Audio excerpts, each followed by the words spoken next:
Welcome to talking point reviews and more by Bollywood guide यानी कि दिव्य सोलगामा। चलिए अब बात करते हैं जरीन खान एंड करण कुंद्रा की फिल्म 1921 के बारे में।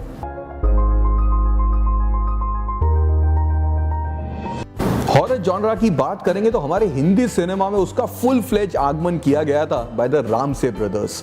70s और उसके बाद 80s का पूरा एरा रामसे ब्रदर्स की लो बजट हॉरर फिल्मों के साथ साथ कुछ सी ग्रेड सेक्स सेंट्रिक फिल्मों से भरा था। लेकिन 90s में राम गोपाल वर्मा एंड महेश भट्ट ने कुछ अलग करने की कोशिश की थी विद फिल्म्स लाइक रात एंड जुनून। A decade later, they shined back with the success of films such as भूत and राज। इसी सक्सेस के दम पर हॉरर जॉनरा को एनहांस किया गया to different and better level.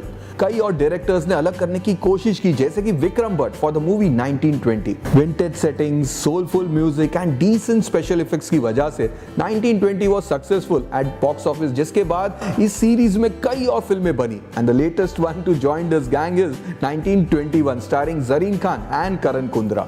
तो चलिए जानते हैं कि क्या ये फिल्म भी 1920 की तरह कामयाब होगी या फिर ये भी उन फिल्मों में से एक होगी जो कि बनाई जाती है only to cash in over its past glory.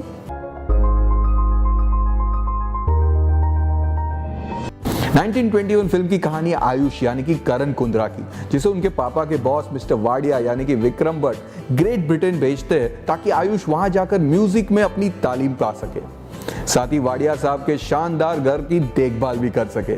Ayush अच्छी तरह से अपने काम और पैशन को बैलेंस करते रहते हैं कि एक रात उसे अपने घर में किसी बुरी आत्मा की प्रेजेंस फील होती है और इसीलिए वो रोज यानी कि जरीन खान की मदद लेते हैं rose as a gift of communicating with dead people. Rose को भी उस घर में एक बुरी आत्मा की प्रेजेंस फील होती है, लेकिन उसके बावजूद भी वो आयुष की मदद करने लगती है और इसके बाद जो होता है वही तो फिल्म की आगे की कहानी है।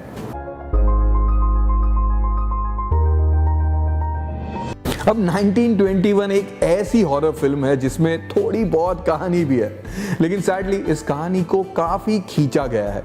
फिल्म के पहले भाग में कुछ फ्लॉज होने के बावजूद भी आप उसे देख सकते हो, लेकिन सेकेंड हाफ तो भैया looks like a ride into the world of torture. Film में कई साइड ट्रैक्स है जो कि अचानक भयानक तरीके से फिल्म में बीच बीच में आ जाते हैं, जिसमें से कईयों का तो फिल्म के थीम से कोई भी लेना देना नहीं है। जैसे ही आपको लगता है कि फिल्म खत्म होने वाली है, एक नया ट्रैक ऐड किया जाता है। कई scenes repetitive and highly boring भी है और वहीं कुछ तो अनइंटेंशनली फनी भी है।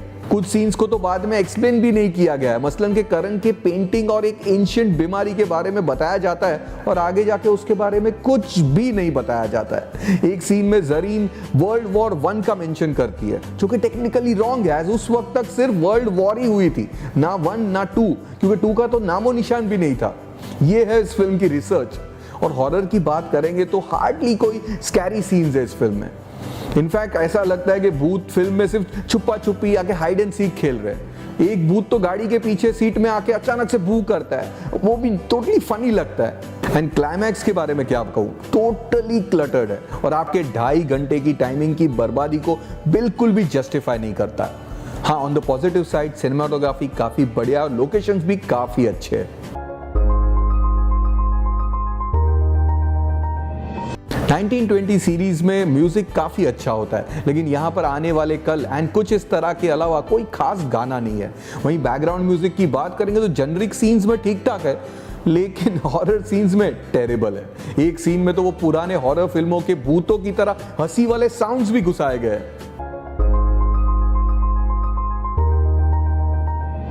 डायरेक्टर विक्रम भट्ट हॉरर फिल्मों के साथ साथ एक अच्छी कहानी जोड़ने की कोशिश करते हैं, लेकिन फेल्स मिजरेबली। आजकल जहां एक और द हाउस नेक्स्ट डोर जैसी अच्छी हॉरर फिल्में आ रही है, वहीं विक्रम और उनकी टीम मेंबर्स अभी भी पुराने स्टाइल में अटके हुए हैं। 1921 बकवास फिल्म नहीं है, लेकिन इसमें कुछ खास नयापन भी नहीं है। परफॉर्मेंस की बात करेंगे तो करण कुंद्रा अच्छे लगते हैं और एक डिसेंट परफॉर्मेंस देते हैं। सैडली फिल्म के फिनाले सीन में उनकी एक्टिंग भी उन्हें बचा नहीं पाती है। जरीन खान प्रिटी लगती है और काफी कॉन्फिडेंट है अपने पिछले रोल्स की तुलना में। विक्रम भट्ट का कैमियो ठीक ठाक है, लेकिन बाकी के supporting actors hams to the fullest. So on overall basis 1921 उस पुराने प्रोवर्ब ओल्ड इज गोल्ड को गलत साबित करती है। आज सब कुछ जो पुराना होता है is not gold, it's just plain dust of memories, जिसके बनते मैं इस फिल्म को 1.5 स्टार्स आउट ऑफ 5 की रेटिंग्स देता हूं। तो ऑल यू हॉरर फिल्मों के दीवाने, do watch this film and देखकर हमें बताइए कि कैसी लगी ये फिल्म। साथ ही इस फिल्म के अलावा और भी कई फिल्मों के रिव्यूज के लिए सब्सक्राइब टू बॉलीवुड टाइम्स। मिलते हैं जल्दी एक और हिंदी फिल्म के रिव्यू के साथ, only on talking point reviews and more with your Bollywood guide Divya Soulgama.